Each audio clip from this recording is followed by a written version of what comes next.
नमस्कार. आम्ही सारे खवेच्या या भागात सर्व रसिकांचं मी अतिशय मनापासून स्वागत करतो. काय झालं म्हणजे मागच्या महिन्यात मी खूप काम केलं. म्हणजे मी काम तसं करतोच, तुम्हीही करता. आपण काही सांगत बसत नाही ना मी काम करतोय वगैरे. पण ना जरा ओव्हरलोड झाला कामाचा, म्हणजे अतिच झालं काम. म्हणून मी ठरवलं की आता सुट्टी घ्यायची. म्हणून मी एक 2-3 दिवस सुट्टी काढली आणि फॅमिलीला घेऊन एका रिसॉर्टमध्ये दाखल झालो. मस्त रात्री झोपलो, पहाटे लवकर उठलो आणि वॉकला बाहेर पडलो. चालताना मला वाटेत एक तरुण म्हातारी गृहस्थ भेटले. तरुण ह्याच्यासाठी की त्यांच्याशी गप्पा मारल्यानंतर मला कळलं की त्यांचं वय 83 आहे. मग त्यांना विचारलं, काय रहस्य काय हो तुमचं, काय राज काय, एवढ्या चांगल्या तब्येतीचं राज काय. तर मला असं वाटलं की ते म्हणतील की बाबा मी रात्री लवकर झोपतो, रात्री उशिरा जेवत नाही, त्यानंतर कंट्रोलमध्ये जेवतो, आपल्या शरीराला जेवढं पाहिजे तेवढंच मी खातो, असं काहीतरी सांगतील असं मला वाटलं होतं. पण त्यांनी विचारलं, त्यांनी सांगितलं, हे राजबीज काय नाही, रेमटवून जेवतो मी, भरपूर व्यायाम करतो, भरपूर काम करतो, त्यामुळे माझी तब्येत चांगली आहे. भूतकाळात कशा रमायचं आजचं तुम्हाला सांगतो. आज माझी दुपारी सूनबाई मला मटण बिर्याणी करून देणार आहे आणि ती मी खाणार आहे. हे बघितल्यानंतर आणि ऐकल्यानंतर मला वाटलं की खरं आहे. योग्य आहार, योग्य व्यायाम जर कायमस्वरूपी राहिला ना की आपली तब्येत चांगली राहते. आणि एकंदरीत त्यांचा चालण्याचा जो वेग होता ना, तो माझ्या चालण्याचा उच्चतम वेग होता. म्हणजे मला जवळजवळ ते चालत होते त्यावेळी मला धावावं लागत होतं त्यांच्याबरोबर, इतके ते वेगात चालत होते. असो, coming back to the point, मुद्दा असा आहे की आपल्याला जर चांगलं खायचं असेल तर आपल्याला ते पचवायची ताकद पाहिजे, हो की नाही. आणि पचवायची जर ताकद पाहिजे असेल तर त्याला योग्य व्यायाम पाहिजे. योग्य व्यायाम, योग्य आहार असेल तर आपण आपले जिभेचे चुचले पुरवू शकतो.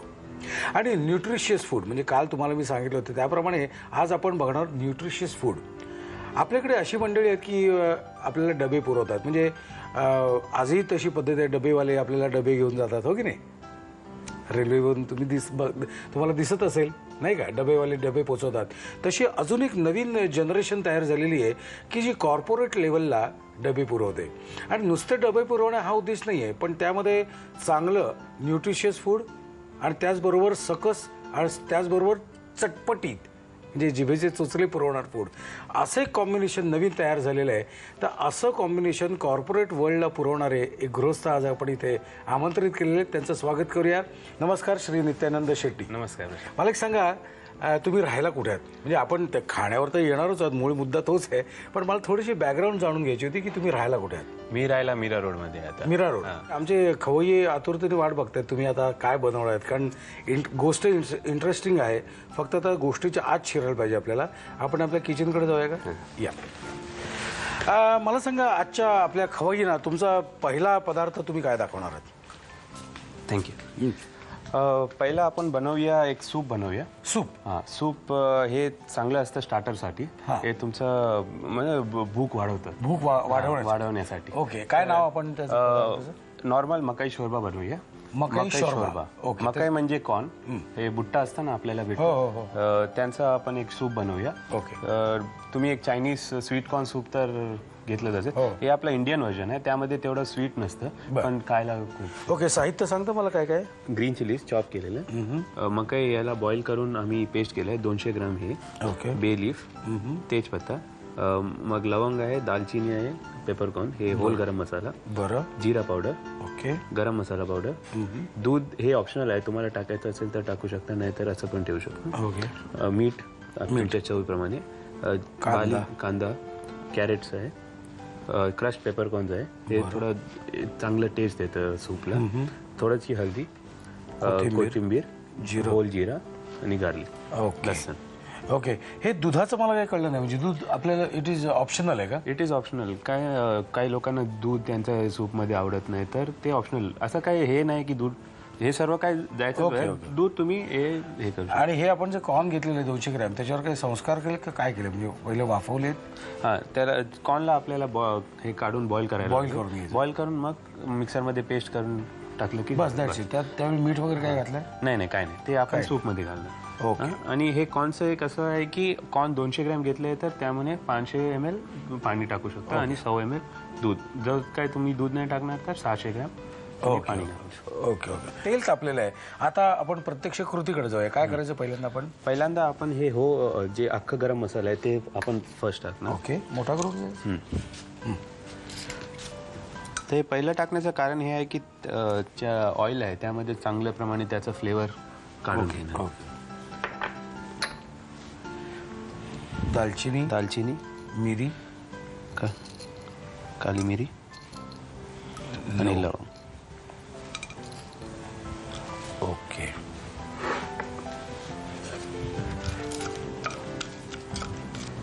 नेक्स्ट आपण घालूया कांद्या जिरा घालूया. हे अख्खा गरम मसाला सर्व प्रथमच घालायला लागतं. एकदा जिरा ब्राऊन झालं की आपण कांदे टाकूया त्यामध्ये.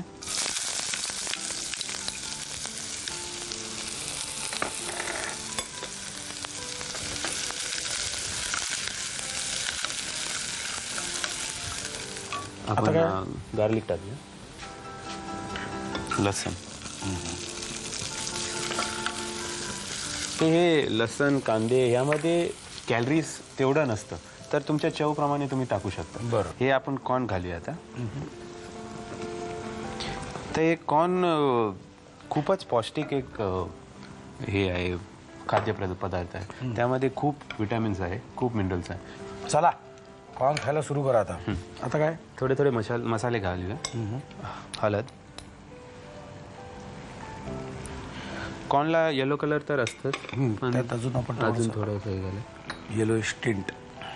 जिरं, धना पावडर, गरम मसाला.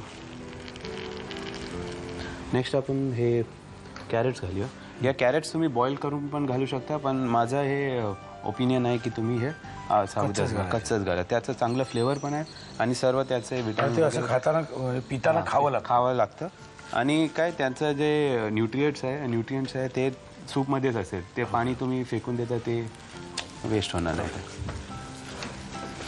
चिली आत्ता घालायची का? हां, पाणी घालू. आता आपल्या मीठ आणि हे कुटलेलं काली मिरी आहे. आता ह्यामध्ये जास्त फ्लेवर असतं तुमच्या पॅकेटचं पावडर काली मिरीमध्ये. तर हे टाकलं की तुम्हाला हे शरीरासाठी पण चांगलं आहे. कोथिंबीर आणि दूध आपण लास्ट घालूया सगळ्यात शेवटी. कारण कोथिंबीर हे कलर खराब होणार आणि दूध आपल्याला लास्ट फिनिश करून गॅस बंद करायचं. बरं. हे अतिशय छान अशी उकळी आलेली आहे त्याला. घालायचं घाल. हे तयार झालेलं आहे. आता खायला सुरुवात करायची. आय मीन टू से प्यायला सुरुवात करायची आणि तुम्ही लिहायला सुरुवात करायची. साहित्य आणि कृती. मकई शोरबा बनवण्यासाठी लागणारं साहित्य: 200 ग्रॅम ब्लांच केलेल्या मक्याच्या दाण्यांची पेस्ट, 4 ग्रॅम तमालपत्र, लवंग, दालचिनी, काळी मिरी, 10 ग्रॅम धणेपूड, 10 ग्रॅम जिरेपूड, गरम मसाला, 200 ml दूध, 40 ग्रॅम बारीक चिरलेला कांदा, 150 ग्रॅम गाजराचे तुकडे, 5 ग्रॅम काळी मिरी पूड, 2 ग्रॅम हळद, कोथिंबीर, जिरं आणि लसूण. कृती: प्रथम पॅन मध्ये तेल गरम करून त्यामध्ये तमालपत्र, दालचिनी, काळी मिरी आणि लवंग भाजून परतून घ्यावी. त्यामध्ये जिरं, कांदा, लसूण, स्वीट कॉर्नची पेस्ट, हळद, जिरे पावडर, धणे पावडर, गरम मसाला, गाजराचे तुकडे, हिरव्या मिरच्यांचे तुकडे, पाणी, मीठ, मिरपूड, कोथिंबीर आणि दूध घालून उकळवून डिश सर्व्ह करावी.